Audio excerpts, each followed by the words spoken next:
Hello and welcome to the Erlang Solutions monthly webinar. My name is Mladen Miličić and I'm the Solutions Director here at Erlang Solutions. Today's webinar represents a continuation of a series of webinars we are organizing across topics of interest in the world of Erlang and dealing with solutions based on the Erlang programming language. Today we will talk about and try to understand the Erlang scheduler. As many of you will know, Erlang is all about massive concurrency and situations where large numbers of occurrences happen at the same time.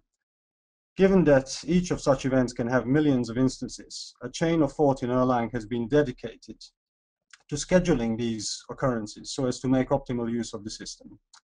Our webinar today will focus on the Erlang scheduler and on how the Erlang virtual machine determines what to run, where, and in what order. As with any live event, please excuse any technical issues we may encounter today. To start by telling you a bit about Erlang Solutions, we are a product and services orientated company, completely devoted to the Erlang programming language. And since our founding in 1998, we have worked with organizations and individuals using Erlang, helping evolve the language and supporting people and businesses using it.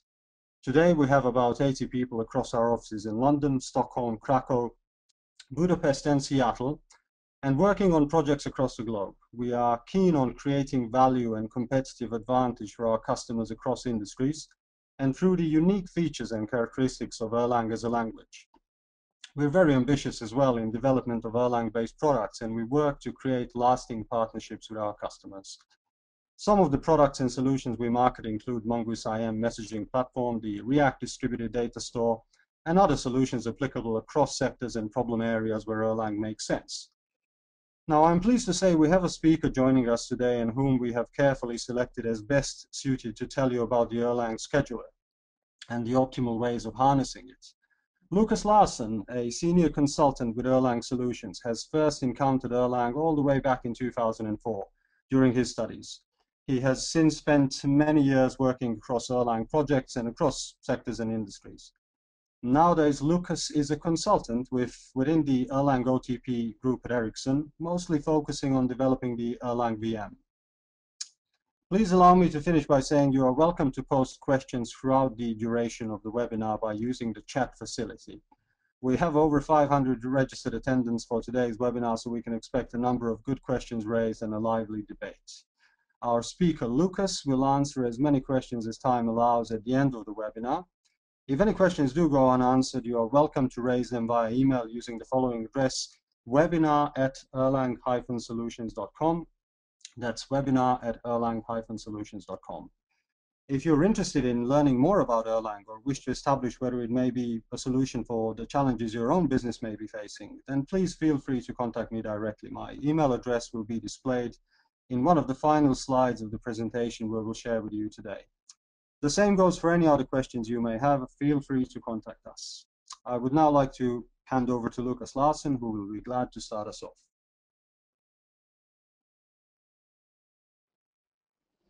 Hello, everybody. Welcome to this presentation about scheduling in the virtual machine. In this presentation, I will try to introduce you to the different ways that we, in the Erlang virtual machine, try to schedule different activities from an Erlang developer's point of view so that you can get a greater understanding of how you should program your different systems in order to get the maximum performance out of your system, and also to understand when the virtual machine doesn't behave as you expect it should do. So the things that we're going to be looking at is processes, ports, and timers, so the different kinds of schedulable activities that we deal with in the Erlang virtual machine. We're going to be looking at deciding what to run, where to run it, and when we're going to run things. We're going to be looking at load balancing, so how the load balancing algorithms works. We're going to have a quick look at the Async thread pool and see how it schedules its work. We're also going to talk a bit about profiling, and we're going to close up with talking a bit about why you should stay away from writing nits that are running for a long time. So, starting up with processes, well, Erlang processes execute Erlang code, as you know, and they are spawned on the same scheduler as the process that you are running. So, something you might want to have in mind if you're running some kind of spawning factory where you have one process spawning a lot or a supervisor or something. So they always spawn on the same scheduler that they are being run. A process runs until it runs out of reductions, or for some reason it enters a receive where there are no messages. It goes into a BIF trap, so a built-in function for some reason decided that we should yield for execution of other processes, or we receive a busy port signal. Erlang processes are preemptive. This means that we can preempt them at any time that we want to, so that we can allow other processes to run at the same time. Now, each scheduler that we're running on has a run queue that it keeps track of to figure out which processes are being run. So you can look at the different schedulers as well, scheduler 1, 2, and 3, and up to the number, normally the number of cores you have in your system, or execution units actually, that you have in your system. And this is a FIFO queue, so the first process that goes in is the first one that goes out. It will always consume from the beginning, and new things are being put at the end. So this is the simplest view. Unfortunately, the reality is not this simple. When looking at the different processes and things, we have things like priorities. So we have 4 different types of priorities in processes in Erlang. We have a max, a high, a normal, and a low. So Erlang priorities work like that. It's a hard priority, meaning that max, if there is something of a max priority, it will always be run before something of a high priority, and a high priority will always be run before something on a normal or low priority. Normal and low is kind of a shared priority level, where a low priority item will be skipped 8 times before it's allowed execution, while the normal one is executed each time. These priorities are not really used in normal Erlang programming as much, and I wouldn't recommend you to use them. But they're there if you, for some reason, find that you have a process that needs to be executing for your system to be responsive, and you don't really care about the other ones. For instance, when dealing with overload scenarios where you want to have one process that's just throwing away load quickly and not caring about the other ones. Moving on, we're talking about reduction. So a reduction, when we're trying to decide how long a process should be running, a reduction is a decreasing integer that's decremented once for every function call. In the current implementation, this integer starts at 2000, and when it reaches 0, it will signal that, hey, now we're done executing. Things that decremented is function calls. Garbage collection decrements this number depending on how much garbage was collected by the garbage collection call. BIFs will also do different kinds of bumping of this or decrementing of the reductions in order to say that, okay, I just reversed a list that was 2 megabytes long. This will be more expensive than doing a reverse of a list that was just 3 elements or something like this. For the main things there. So that's it about processes. So let's move on to the next item.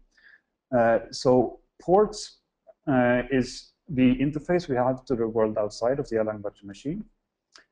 They are created on the same scheduler as the process or port that creates them. Only some of the activities related to ports are actually scheduled on schedulers. If possible, when a process tries to do something on a port, then it would immediately take that lock on that port and try to execute it immediately. And if it can do that, then it will do it. If not, then that activity will be scheduled for later. This is in order to decrease latency, because normally you only have one process that's interested in one port.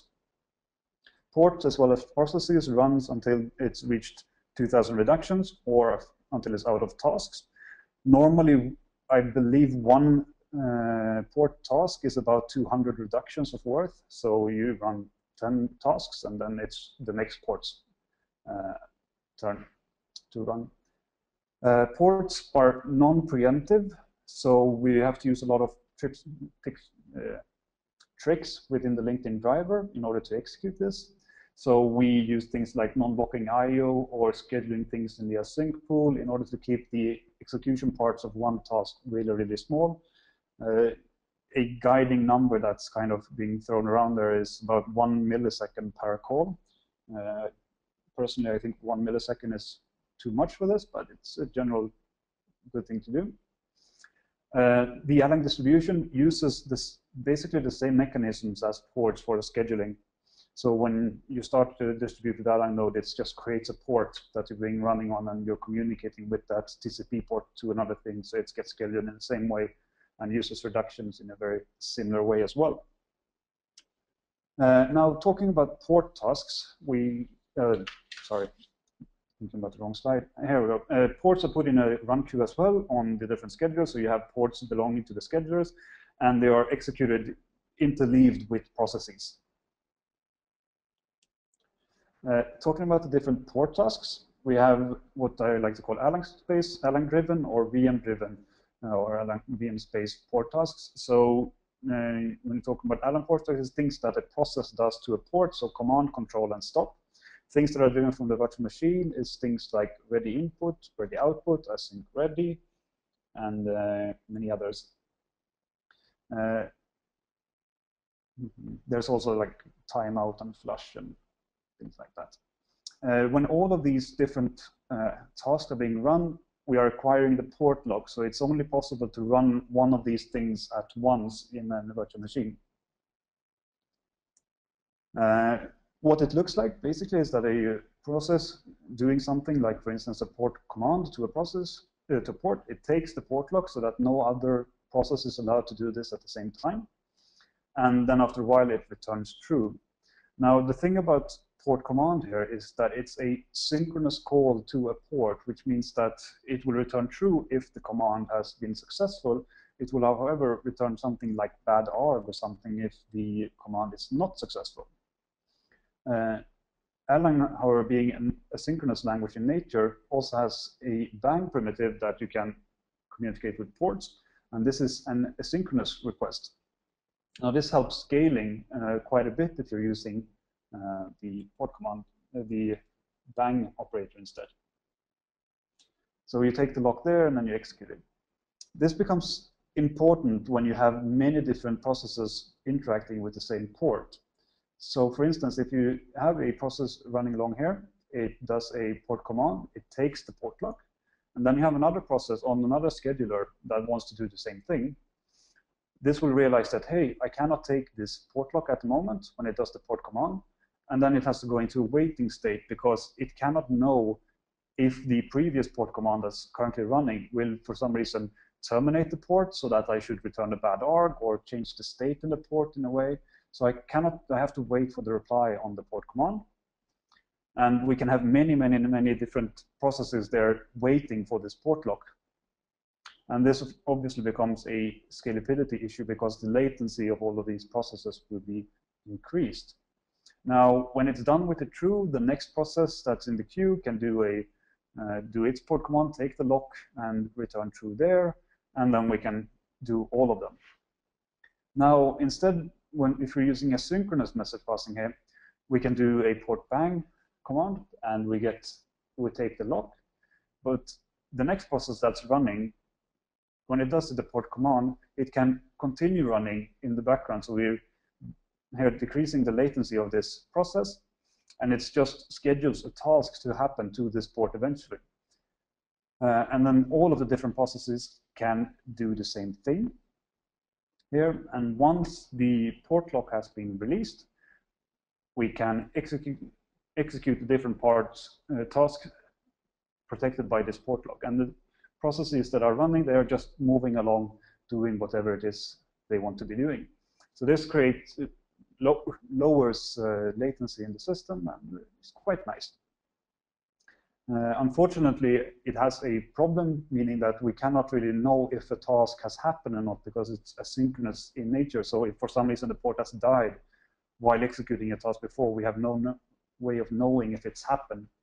So even though it's a shortcut we can take, it's not always that useful, especially if you're using something like TCP, which is a reliable protocol here. So you want to know that you've delivered the TCP message on the other side. But if you're using something like UDP, then you don't have any guarantees anyway. Then you might use port bang, because this will scale up and you don't really know if the other side has reached something anyway.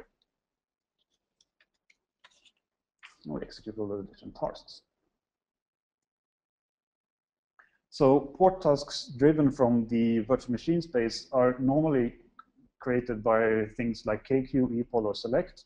So we're doing some kind of select on a file descriptor or an event object on Windows to figure out, okay, so do I have any I/O that needs to be handled? One limitation in the current implementation is that only one scheduler can do a select command at the same time. So all of the other schedulers will be sleeping or doing other things, and then one scheduler will go down and do the poll. We have an item in our backlog at the OTP team where we want to increase this and try to make it possible for more schedulers to do this poll, but it's kind of tricky to make it work well. It will take some time. And hopefully this will decrease the latency when reacting on new I/O events. We've seen some good benchmarks that are promising, but it's not easy to do. So moving on from the ports and all those things, we're going to the next schedulable entity, which is timers. So when you're talking about timers here, it's not the timer module as such that's important here, but it's what we call BIF timers. So the timers set in place when you're using things like Erlang send after, send timer, start timer, or when you do a receive after timeout. So these three, I believe, are the only three ways you can insert a BIF timer into the timer data structure. And the four things listed below there, so now, wall clock, and set timer, and returning from check IO, is the only times that the Erlang virtual machine is updating its perception of time. So the only when you call now or wall clock or set a new timer will call what is called get tolerant time of day. So actually calling, asking the operating system, what's the time now and how much time has expired since the last time I called, and so on. So this is when we do these things. You try to do it as little as possible, doing this update of time, because it's quite expensive, and we have a big lock in front of this get tolerant time of day, which means that if we have many schedulers calling this at the same time, it will get quite hairy. Unfortunately, not doing it a lot means doing it at least, I would imagine, 10 times every millisecond or something like that, because it's being called quite a lot by a lot of code all the time. I also would, when you want to talk about timers and so on, I want to recommend reading the documentation for timers. That we've written a new chapter in the documentation in 17.0 about timers and timing and how it works and how time adjustment works. So if you want to have a look there, it's in the Erlang runtime systems user guide. There's a new chapter about how now works and the limitations of now and lots of different things there. So if you want to have a look at that, I encourage you to download 17.0 and see what you can do there. Timers internally in the virtual machine are handled by a timer wheel. We have one global timer wheel for the entire system for all different schedulers, and we have one lock protecting this. So this again is a bottleneck in the scheduling. So if you have a lot of schedulers putting timers inside of this timer wheel at the same time, you can get contention on this lock. We have some ideas about how to solve this lock, but until we've solved the get tolerant time of day lock, this lock will not really help us all that much. So we have to solve both locks in order to get any performance or any scalability gain out of this. Checking when a timer has passed is done when we're looking for a new process to schedule. So in the scheduling loop, it's not actually being done when we are updating time, but it's being done when we want the next process to schedule.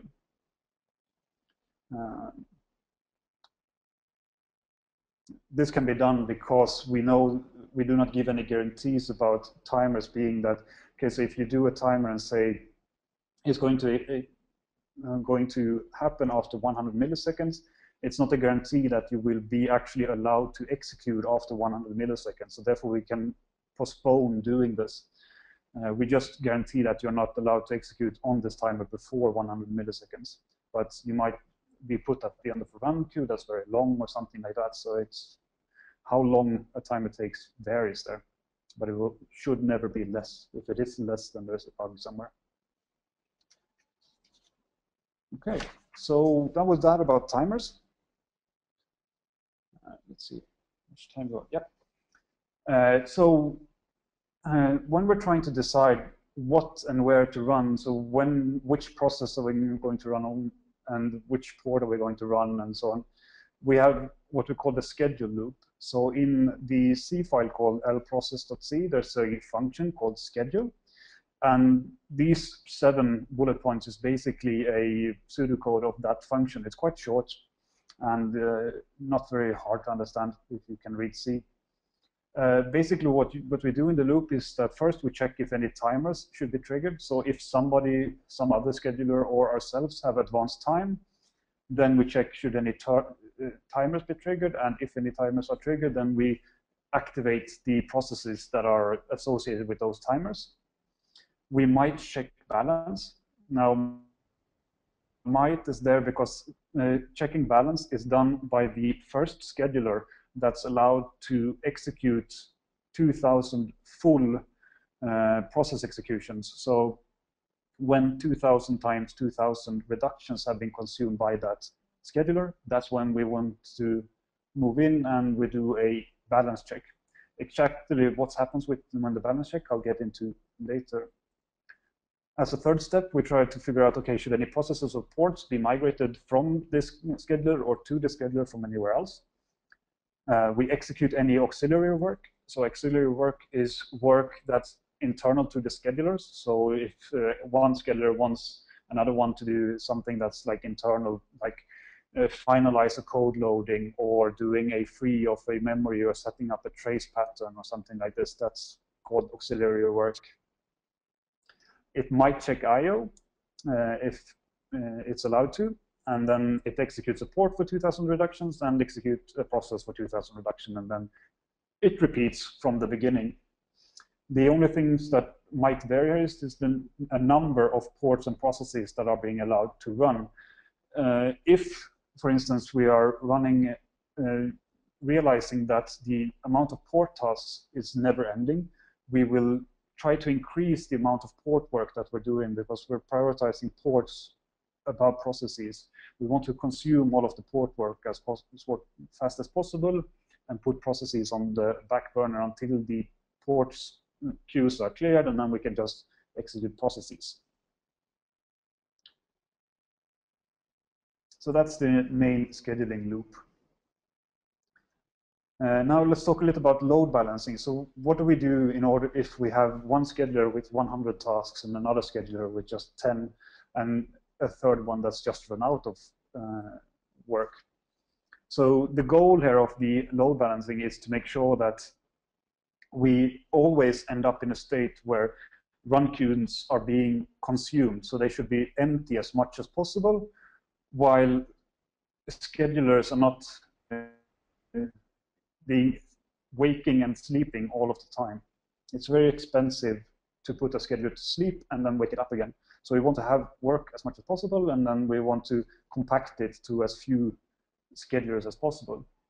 Now, compacting has multiple benefits. We save energy by being allowed to sleep the other threads. So we can put CPUs, we can actually tell the operating system that it should shut off CPUs. This is something you have to do in your Erlang code if you want to do that. It's not something the virtual machine does, but you can do it. I know of products that do it. And it's also nice for memory locality because if we're running in the same thread, we will have better, it will be a higher chance that the data will be in the cache and so on. It's very nice.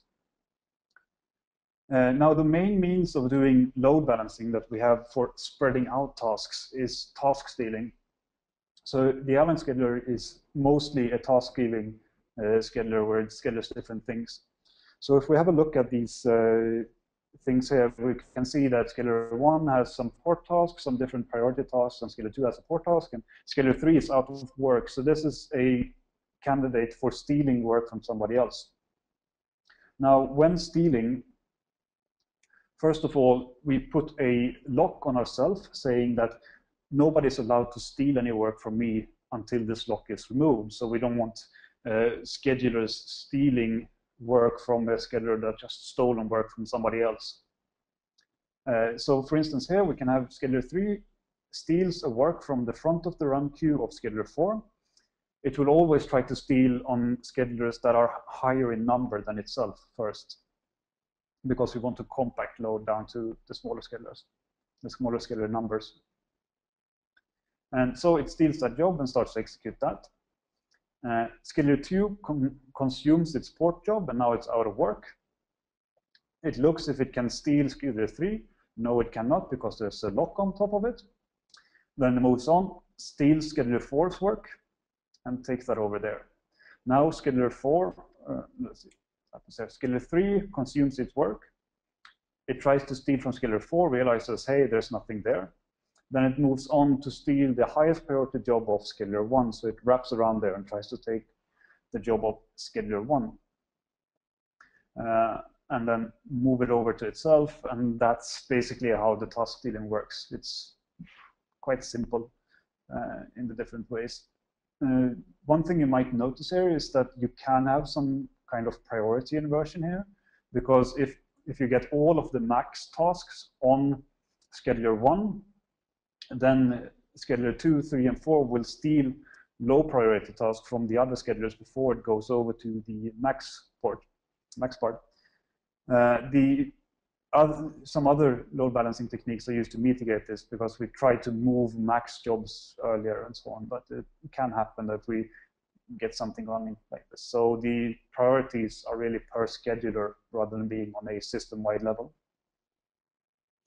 Now this is task stealing. So task stealing is there in order to spread the work that you want to do in different parts. Now we wanted to have some compacting abilities. Task stealing is notoriously bad at compacting work. It just tries to spread everything out as much as possible. So what we have is something we call a migration logic that looks at different things to set out migration paths for processes. So it looks at the run queue length per priority. So it's looking at these things per priority, saying that, okay, we should migrate 2 processes from scheduler 3 to scheduler 1 of high priority or something like that. And it looks at total process reductions that's consumed by that scheduler and lots of other things. And it keeps a history of the 7 last rebalances. So it knows kind of what's been happening in the system for the last 7 balances. And if we calculate this, we can see that so one process runs for a fraction of a millisecond, maybe a half, and then you times that by 2. So one of these rebalances happens maybe once every second or something like that when you're running hot on a system. And it will be happen less frequently the less active your system is. Now these things you cannot really affect all that much. There are 2 flags that you can do. So you can shut off the migration logic altogether so that you get tasks running only as they are stolen. So you're trying to create an as even load as possible in your system. So if you want to do this, use the +SCL flag, so scheduler compaction load or something like that. And that will spread the work as much as possible if you set that to false. If it's true, which is the default, then it will try to compact the load. In 17.0, we've introduced a mechanism that's called scheduler utilization balancing, which is basically a more fair way, or it's an attempt actually to make a more fair way of scheduling work on the different schedulers when we're not running at full load. So if you wanted to have, for instance, a very nice top graph where every core is using 25% on your 8-core machine, then you want to put this option off. It's not much better than just using task stealing, but it's a little bit better. That's it about the migration path and so on. So the async threads work very similar to the schedulers. They are there for long-running jobs. So if you have, for instance, something that you know that's execution heavy or something like that, then you want to run it on the async threads. Normally, CPU-intensive work you don't want to put there, but you want to put something that blocks for a long time in a call. In the Erlang virtual machine, we use this for file I/O, so talking to the disk, because the disk can be notoriously bad, and the implementations of non-blocking I/O have historically been bad on operating systems. So if you're writing to an NFS of some sort, sometimes they will block even though it's an asynchronous call and so on. One thing that might be good to know here is that the ready async call, so saying that an async task has been done, is actually done in the scheduler loop and not done on the asynchronous thread. So you have all of the things you can want to do there in the scheduler thread. Let's see. Next task, we're talking about profiling. So profiling these things is quite difficult, and you have to be aware of the entire stack really in order to figuring things out. The Erlang virtual machine provides the lock count, so being able to see which locks have been triggered and if we have contention somewhere and so on, quite helpful. You have to enable this via configure.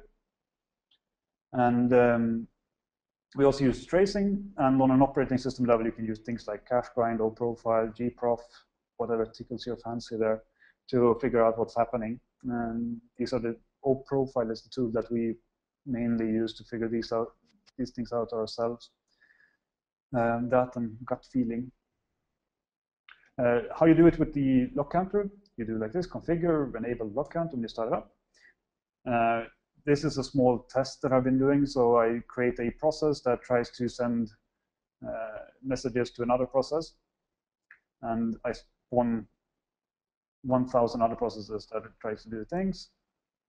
And we see here we have a lock contention on the time of day lock that I wanted to see before. So this is basically doing calls to now. We can see that we've had a collision percentage of 81%, which is very high.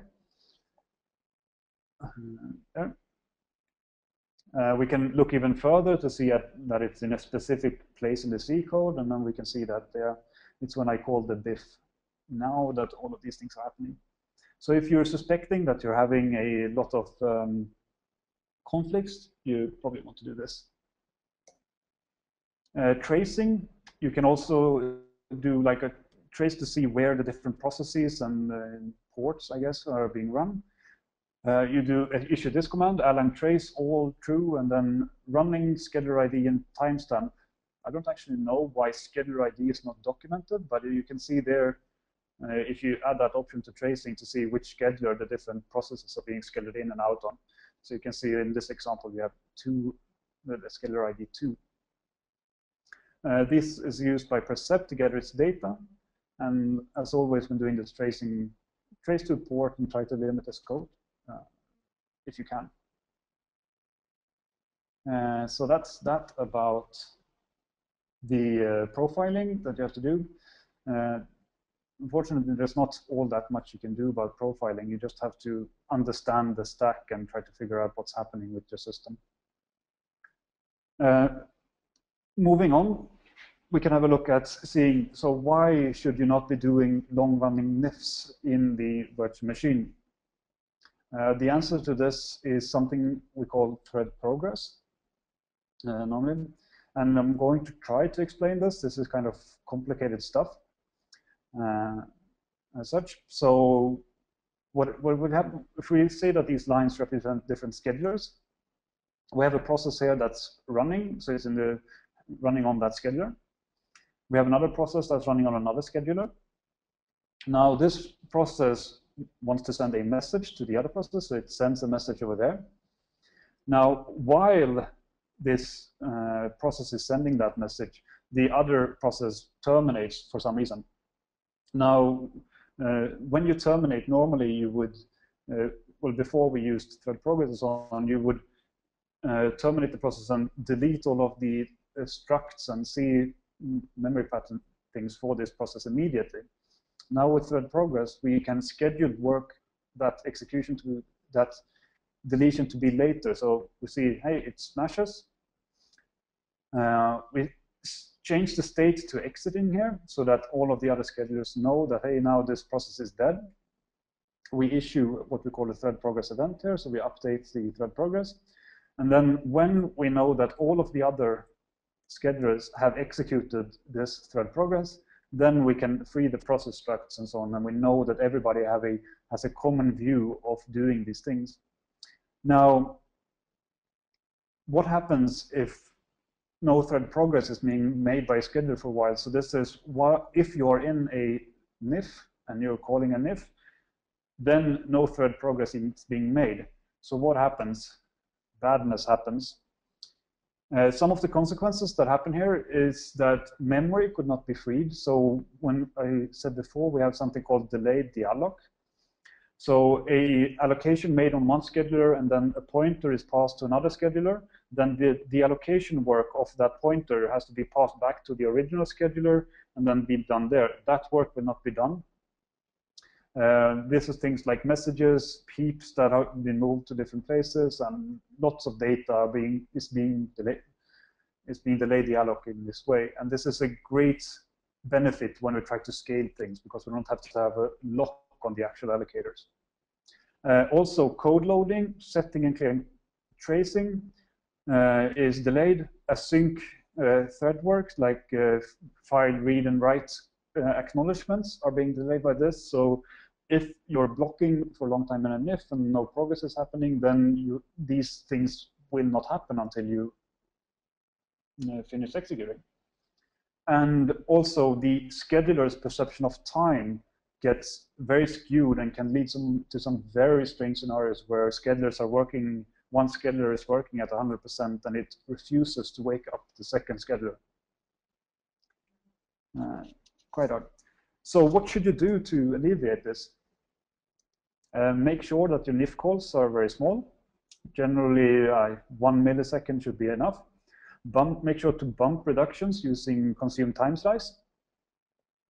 In 17.0, my friend Steve has introduced something called dirty schedulers into the virtual machine that you have to enable.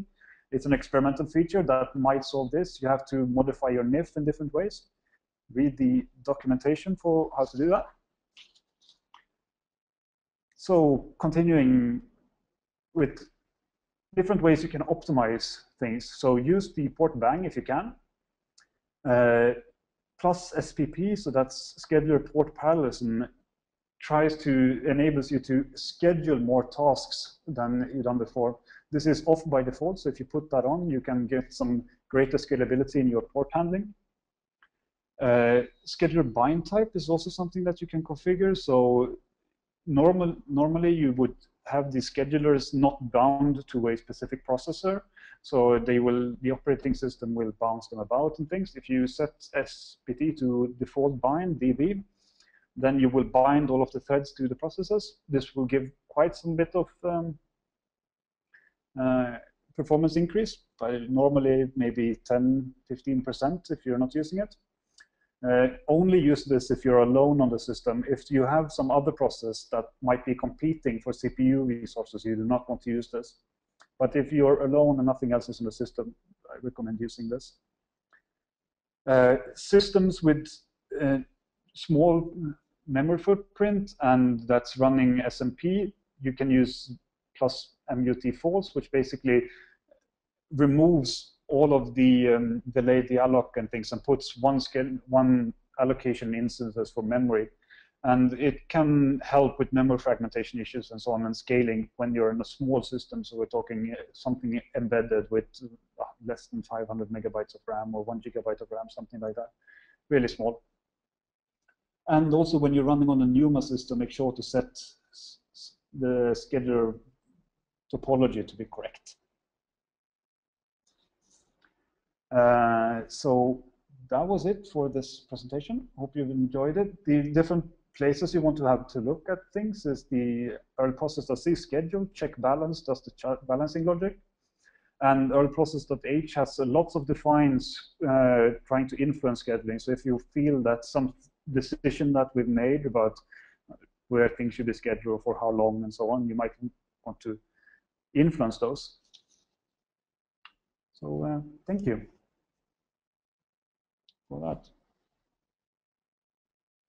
No answer. Well, I'm sure everyone, yeah, thank you, Lucas. I'm sure everyone will join me in thanking you for a very inspiring talk on the Erlang scheduler. Now, many thanks to all of you as well who have joined us for the webinar. Before we finalize the webinar itself, I'd like to sort of do the honor to at least some of the questions that we received, and there's been a great many of them, by trying to ask Lucas in the remaining available time to answer a few of them. Now, Lucas, the first question we have from Alexei, basically asking, what is the average latency of a timer event? That totally depends on the load of the system at the moment. The timers, if you build a lot of run queues and you have long run queues, you expect the latency to be more than it would be. But if you have no run queues, so you're running on 80% CPU utilization or something like that, the utilization should be very small. The latency should be very, very small. Thank you for that. Just to try and run through, because we've received a pretty incredible number of questions. The next question from Anton: is there a sampling profiler for Erlang code? Not that I know of, no. Okay, thank you for that. The next question, just to sort of run through them, does each BIF have reductions, has reduction-related logic hard-coded individually? No, not all of them. I believe that there's a default that is incremented, maybe 10 or something like that. And then the ones that we know have been known to cause issues have additional reductions hand-coded into them. Right, thank you for that, Lucas. One of our listeners is asking for recommendations in terms of schedule time bindings that you've mentioned. So what would be your recommendation in terms of schedule bindings? Well, the bindings, if you're talking about the binding types, I would always use the default binding, which is, I believe, thread node spread or something like that. I would use there. I haven't experimented too much with it, as we unfortunately don't have all that exotic hardware in our lab to experiment with different NUMA architectures. I think the most fancy one we've been using is the Tylera, but I wasn't at the UTP team when they did those experimentation. I don't know what settings they had there. I know that some people have had quite a big difference in performance when they've tried to set the topology and making sure that the topology configuration of their NUMA system is correct. Thank you, Lucas. Here's a really interesting question from Andy. What is the aim of the new schedule balancing mechanism planned for Erlang R17? So again, what's the aim of the new scheduler balancing mechanism planned for Erlang R17? We don't know if it's going to be of any benefit of people in general. It's to solve a very specific problem at a customer that, an Ericsson customer that we have. I would doubt that it would solve problems for people in general. Just turning off the compaction algorithm will normally yield the same result, but it will be a little bit more even on the different parts. This customer within Ericsson has their own reasons for wanting to have this, which unfortunately we sometimes have to do things that we don't agree with. Thank you, Lucas. Before I ask the next question, I'd just like to apologize to everyone listening to the webinar. Seeing the number of questions we've received, it's quite clear we'll only be able to answer a tiny percentage of them. But the next question would be from one of our listeners. Are there still issues in a situation where a scheduler cannot steal tasks from overloaded schedulers? In a system that's not running any native code, that's not been written by us, I don't think so. But if you have nifs that's running code for a long time and so on, yes, there are still issues there. There are some options that you can use to alleviate this problem, where, for instance, I believe there's a flag called +SWF that you can call schedule wake up frequency, that you can set, that will basically try to go around this problem. The solution really is our together with Steve Inoski's attempt to get these dirty schedulers working. So if we get those working and people can run their nifs in a dirty context, then I don't think this probably will be a problem anymore. Thank you for that. Just to try and answer at least a couple of more questions. Here's an interesting one. A listener is asking, in case of many schedulers checking for expired timers, is there a way to deal with contention? Schedulers will generally not check for timers at the same time. When we check for timers, one scheduler will go in and update the value saying, hey, I've checked for timers up to this point in time. And the other schedulers will see this. There might be a problem. There might be an issue thing where 2 or maybe 3 schedulers enter this at the same time, but then you would have to have a system with maybe 64 cores or something like this. The main point of contention is when you're inserting timers into the wheel at that point, and it's a hard problem to come about, because we have to know what the time is at the point when we insert a timer in order to know when should it expire, and figuring out how to do a system-wide time thing that's scalable across things is quite hard. I know they've done some work in the virtual machine when that Kresten has written for Java, the Erlang, that they can make a tolerant time of day that's scalable.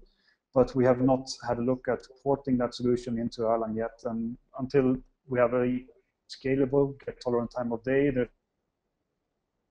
no reason for us to remove and complicate the solution for the timer wheel, because basically we still have a lock that we will be hitting. Thank you, Lucas. Now, in the interest of the remaining time, a couple more questions.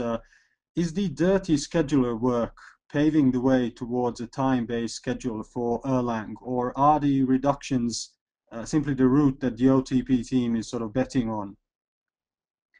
We've been thinking about doing a time-based scheduler thing. Unfortunately, it's very hard to find a cross-platform solution that works from all the different platforms that we have, and the one with reductions we have right now works fine. It's unfortunate with the overhead of counting reductions all the time, and we would rather have the possibility to do timing-based scheduling. And with some kind of high-performance counters that the CPUs provide and so on, we can do that. But with the large amount of platforms that we're supporting, we would have to do a specific solution for all of the different chip architectures and so on, and it would be hard to maintain and make sure that they work, as far as I understand. I'm not an expert on this part, but that's the arguments that I've heard anyway. Here's a bit of a rhetorical question, but one interesting to answer from your perspective, Lucas. What do you see as the main challenges, ahead of us in terms of the Erlang scheduler? It's growing in scaling in the different parts, and making sure that memory management. I mean, as we're scaling in course, we're also scaling in the amount of memory that we're being used, and we need to find some way to be able to decide when we want to do copying semantics and when we want to actually pass references within the Erlang virtual machine, and trying to figure out a way to decrease the amount of memory that's allocated and released and used by different schedulers, especially if we're moving into really big systems with a lot of cores and lots of CPUs. Then we need to see, okay, so how far away is the CPU? Would it be, do I want to access it directly, or do I want to make a copy of that memory and send it over, or how do I want to do? So getting some way to figure that out would be the next big challenge, I would say. Exactly, agreed, and that's the type of research that we at Erlang Solutions are undertaking on a daily basis, and through the work that you've been doing. Now, To finish off, one question that sort of stands out is, do you see a solution for the possible memory leaks in situations of running relatively long running nits? Well, dirty schedulers, again, is the solution there. We cannot run a job that is dirty in nature, so it's not really a proper interruptible work on a scheduler that needs to do these things. So running this work on a dirty scheduler would be a very good solution, I would say. Okay, just just to try and honor the flurry of questions coming in, one final we can pick up. A listener is asking whether spawning thousands of timers has an impact on all the schedulers or only the ones that serve processes that started them. If you like, I can repeat the question. So, yeah, basically the listener is asking whether spawning thousands of timers has an impact on all the schedulers or only the ones which serve processes that started them. On all the schedulers, I would say. So if you have, for instance, 4 schedulers running and you want to create timers on which 4 processes running on these 4 schedulers, then they will have contention on that lock, all of them. So it will affect all of them. This is the reason why that we have a global lock that all of the different schedulers have to access there. So it will affect all of them. And you can see if these things is a problem in your system by just enabling the lock counter that I was talking about before and seeing if you get that contention on this lock that's in the timer code. Thank you, Lucas. And we do need to sort of wrap up the webinar given the time that's available, but please all join me in thanking Lucas for a very inspiring talk on the scheduler. Now, many thanks to all of you as well who have joined us today, and please join us again in March for our next webinar dealing with a topic in the world of Erlang. Following today, we will be sending you a short survey to make sure that we capture your feedback of today's webinar. Please also note that the recording of the webinar and the presentation that was used and shared will also be available to you to collect on Erlang Solutions' corporate website at www.erlang-solutions.com. Thank you once again, and we'll look forward to seeing you on our next webinar.